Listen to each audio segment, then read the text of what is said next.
Joel from the Articulate Coven Podcast, and here are 5 things you probably missed in episode 4 of Interview with the Vampire. This episode was all about Claudia, but first we're talking about Decor. The tree in Louis's library is a magnolia. Thanks to some sleuthing from a Facebook group member and listener of our show, Mandy Taylor, we believe this is a tulip magnolia. Mandy says it's one of her favorite plants, and she loves plants, so that's saying something. What you might not know about a magnolia is that they only bloom about 7 to 13 days and then lose all the flowers to be replaced by leaves. Something else that I find interesting is that magnolias are older than bees, so they rely on beetles for their pollination. Claudia's diaries, while they don't play into the Interview with the Vampire novel itself, do come up in the rest of the novels and very much play into those stories. Their inclusion here is a reminder that we're further along in the timeline than we are in either the novel or the film version of this story, and that the events of later novels will impact the story that we're seeing in the TV show. Some Easter eggs in case you missed it. Claudia writes in her diary that we've arrived in Paris.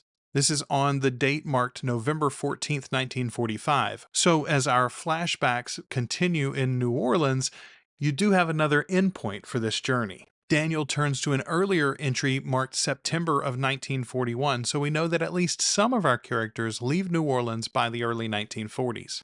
How to make a vampire 101. Anne's vampires require a 2-step process for conversion. First, you have to be drained of almost all your blood, right to the point of death. An empty vessel of life for the vampiric blood to be poured into. Then, the second step is, you have to drink that vampire blood. A lot of it, in fact. Vampires that know what they're doing are often left drained to the point of exhaustion after they create a fledgling.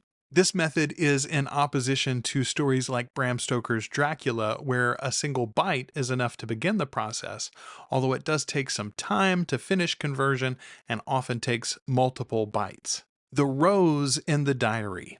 Daniel opens one of Claudia's diaries to a specific page marked with a rose. The dates on these pages are August 7th and August 8th of 1921, but the text on these pages is directly from the novel The Vampire Lestat. It's a section where Lestat is hunting a pack of wolves that have been threatening his village and is forced to kill his horse who has been injured. When the show first premiered on AMC and AMC Plus, fans like me pored over these screenshots of the diaries. My co-host and I were both convinced that we would see these scenes from The Vampire Lestat later in season 1. No spoilers for content yet to come, and I do think we'll eventually see these scenes portrayed in live action in this series. But the writers came out on Twitter a few weeks after this original release and made it clear that this was not an Easter egg, but a mistake. These diaries have to be filled with something, and this particular page, or these pages, were never meant to be shown on screen in the show.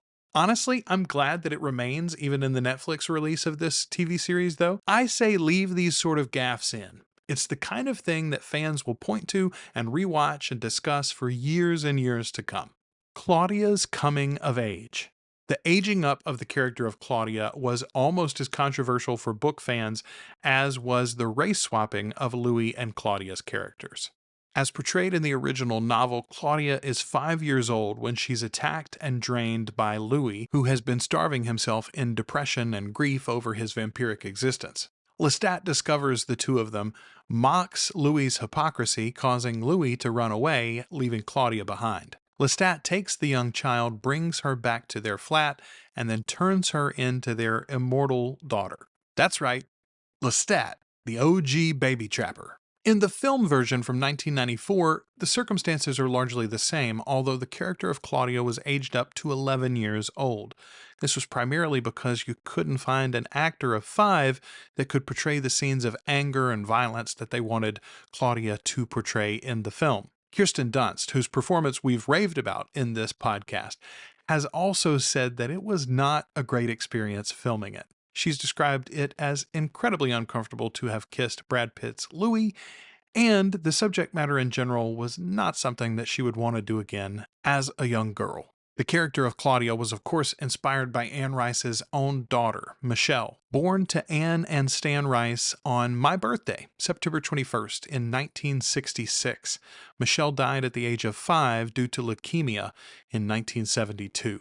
While many people claim that Michelle's death is the impetus for the writing of Interview with the Vampire, and it's no doubt that the final version of the novel was indelibly colored by Anne's grief over her daughter and the battle with her own personal demons as she recovered, Interview with the Vampire actually began life as a short story that Anne first wrote in 1968.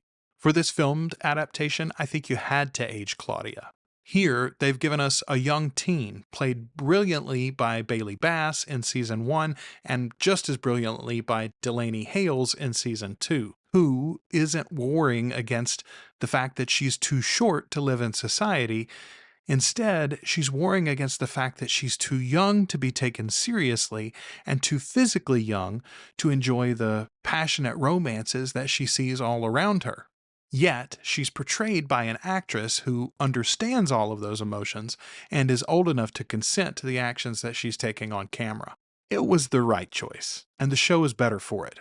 All right, that's your 5. Here's your lagniappe fact. Lagniappe means, in Cajun French, a little something extra. The beautiful location of Claudia's first kill is in City Park in New Orleans. The structure is called the Perry-Style. It was built in 1907 as a location for parties and is available for rent. The structure holds 300 people and overlooks Bayou Metairie.